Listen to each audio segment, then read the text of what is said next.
You ever notice that the moment you start to truly wake up, the world doesn't look quite the same? Not the waking up that happens after coffee, but the one that happens in your soul. It starts quietly, like a curtain being drawn back, and suddenly you see the game.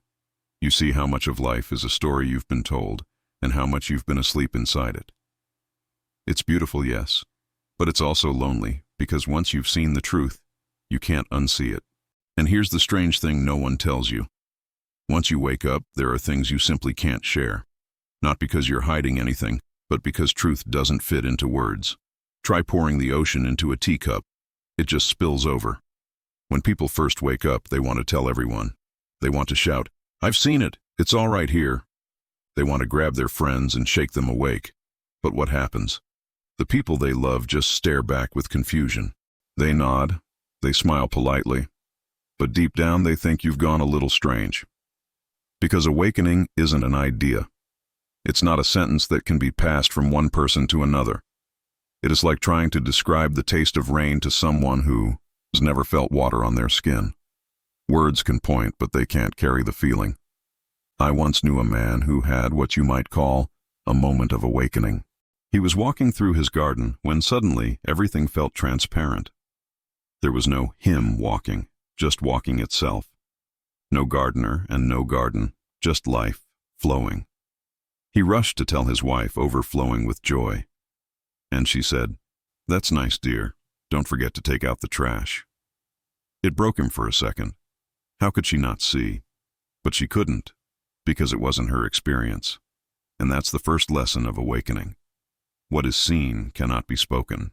When you try to talk about it, you create division, the awakened and the unawakened. The very moment you say, "I've awakened," you've fallen back asleep. Awakening humbles you into silence. You stop needing to prove you've seen something special. You just live it.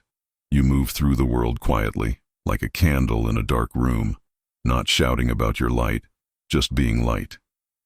And even when people ask, "How did you do it?" you know there's no real answer, because what worked for you might not work for them. The path that led you to freedom was carved through your specific confusion, your story, your temperament. Someone else's mountain has a different trail. That's why the awakened rarely hand out methods. They know that once you turn a practice into a formula, it becomes a trap. Meditation, fasting, prayer, whatever the form, if you cling to it, it becomes another cage. Awakening doesn't come from technique. It comes when you stop chasing and finally see what's already here.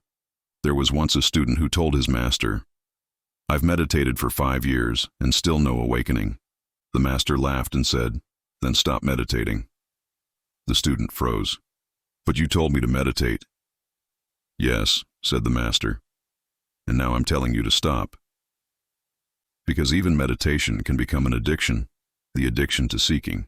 The more you search for enlightenment, the further you move from it. Truth isn't in the next breath, it's in this one. Another thing you learn when you wake up is how clearly you start to see other people.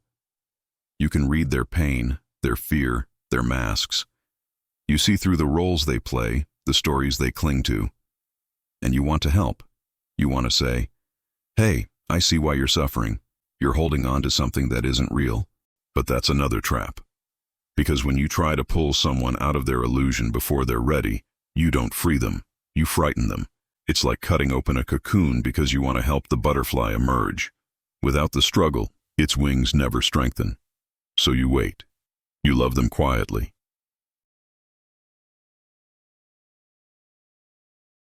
I think I understand now. And you smile, because they found it themselves. Real wisdom respects timing. Then comes the void, the part of awakening that's both terrifying and sacred. One day you look at life and see that nothing is solid. Not the world, not your identity, not even your name. Everything is flow, movement, vibration. What you call you is just a river of thoughts, constantly changing. For most people, that realization feels like standing on the edge of a cliff. Their ego panics, thinking, "If I'm not real, what's the point?" But the truth isn't that nothing matters. The truth is that everything is alive, connected, sacred, because it's all one movement. You are not a drop in the ocean. You are the entire ocean, pretending to be a drop. I once tried to explain this to someone at dinner. He was talking about his goals, his future, his plans to become somebody. I told him gently, there is no you to become anything. He stared at me like I'd lost my mind. He thought I was denying his existence. What I was really saying was, you are so much bigger than your story. But he couldn't hear it. Because if you tell someone who is still building their identity that their identity isn't real, you steal the ground from under their feet before they've learned to fly. That's why great teachers reveal truth slowly. Too much light all at once can blind you. And when you realize the universe has no fixed rules, that morality itself is just a human agreement, another insight dawns, the freedom beyond rules. But here again, silence is wisdom. Because if you say, I'm beyond good and evil, people will think you've lost your moral compass. They'll assume freedom means chaos, but true freedom isn't the freedom to harm.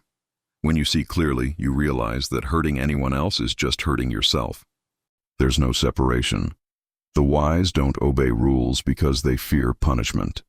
They act with kindness because compassion flows naturally from unity. A truly awakened person still pays their bills, follows traffic laws, smiles at strangers, not because they must, but because harmony is effortless when the illusion of separation is gone. So what does awakening look like then? It looks ordinary. It looks like laughter that comes from nowhere. It looks like peace in the middle of chaos. It looks like stillness behind your eyes even when the world burns. The awakened don't try to teach with big words. They teach with presence. You feel it when you're near them, the quiet, the calm, the sense that they are at home in the universe. So, if you've glimpsed the truth, don't rush to speak about it. Let your silence be your sermon. Let your peace do the talking. The ones who are ready will feel it, not hear it.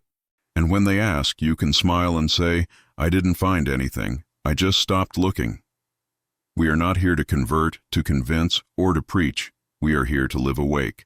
To remember that awakening is not the end of the story. It is the beginning of truly living it. And if this message speaks to you, if you felt that pull toward something deeper, remember this moment. Because the same consciousness that brought you here is the one waking up through you. You are not the seeker. You are the seeing itself. This is Mind Hack Stoic. Stay awake, stay calm, and walk lightly, because you were never asleep to begin with.